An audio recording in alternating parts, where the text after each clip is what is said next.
रोज घटनाएं हो रही हैं, आतंकवाद को बढ़ावा मिल रहा है। कौन जूझ रहा है, कौन सामना करता है? वे गांव के हमारे काबिल नौजवान हैं जो सेना में भर्ती हैं, अर्धसैनिक बलों में हिस्सा ले रहे हैं, सीमा पे तैनात हैं और बड़ी बड़ी कुर्बानी दे रहे हैं।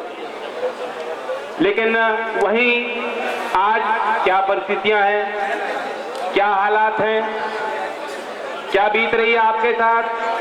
अभी कुछ दिन पहले मैं मलकपुर में गया था, वहां किसान धरने पे बैठे थे। पिछले सत्र का, पिछले वर्ष का गन्ना वो दे चुके और 250 करोड़ रुपए उनका लगभग बकाया था। और किसानों का दर्द, किसानों की वेदनाएं क्या कोई सुन नहीं रहा? सही कहा त्यागी जी, अभी कह रहे थे, सही कह रहे थे। प्रधानमंत्री जी जब दावा कर रहे हैं लाल किले से, उन संबोधन में उन्होंने कहा, देश और दुनिया को बताया कि पिछली सरकारों ने बहुत बड़ी कमियां करी थी और हमारी सरकार आई, हमने किसानों का पेमेंट बकाया भुगतान समय से कराया।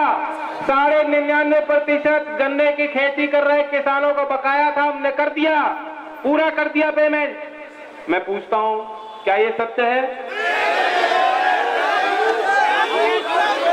कुशीनगर में प्रधानमंत्री गए, 27 तारीख को भी बोले, उन्होंने कहा कि 22,000 करोड़ रुपए का गन्ने का बकाया भुगतान था।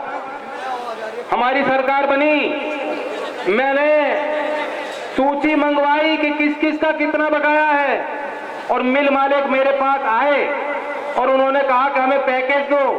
और मैंने कहा तुम उद्योगपतियों को तो पैकेज की आदत है, नहीं, मैं सीधे किसानों को दूंगा। और कुशीनगर की उस राजनीतिक मंच से दोबारा झूठ बोल करके प्रधानमंत्री ने कहा कि हमने सीधा किसानों को खाते में जो पैकेज दिलाया, पैसा दिलाया है। बताइए ऐसा हुआ है क्या? अब आप कह रहे हो, मैं तो नहीं कह पाऊंगा, मुझे तो सभ्यता के दायरे में रहना पड़ेगा। तो इसलिए जो देश की वास्तविकताएं हैं, हम उससे दूर क्यों जा रहे हैं? पंजाब में चुनाव में प्रधानमंत्री जी जाते हैं और बहुत बड़ा दावा करते हैं कि अब देश बदल गया और अब मोबाइल फोन से सारे काम हुआ करेंगे।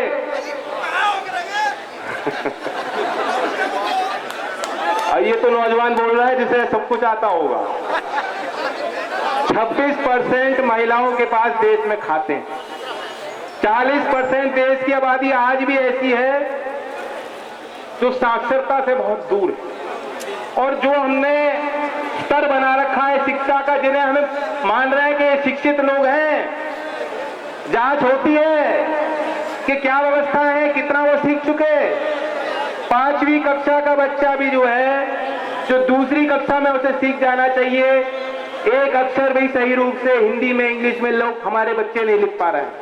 इंटरनेट नहीं है, बिजली छोड़ दीजिए, इंटरनेट की बात कर रहे हैं कि मोबाइल फोन से सारे काम हुआ करेंगे। नहीं, मैं नहीं मानता। ठीक है, हम ये कह सकते हैं कि भ्रष्टाचार के खिलाफ लड़ाई लड़नी है। यहाँ कोई एक आदमी ऐसा नहीं है जिसने काला धन कमा रखा हो, बताओ कोई है क्या?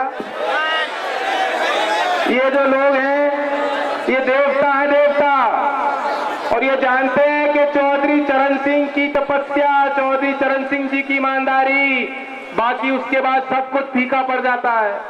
सरकार दावा कर रही है कि बड़ा लड़ाई लड़नी है भ्रष्टाचार के खिलाफ, तो हम उनके साथ हैं, हम विरोध नहीं करते।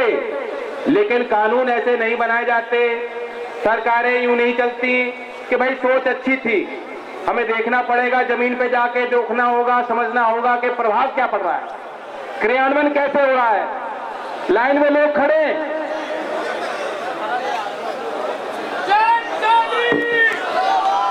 शरद पवार जी उपस्थित हैं, उनके स्वागत में तमाम लोग यहाँ मौजूद हैं। किसानों की लड़ाई लड़ना है, उनका स्वागत करते हैं।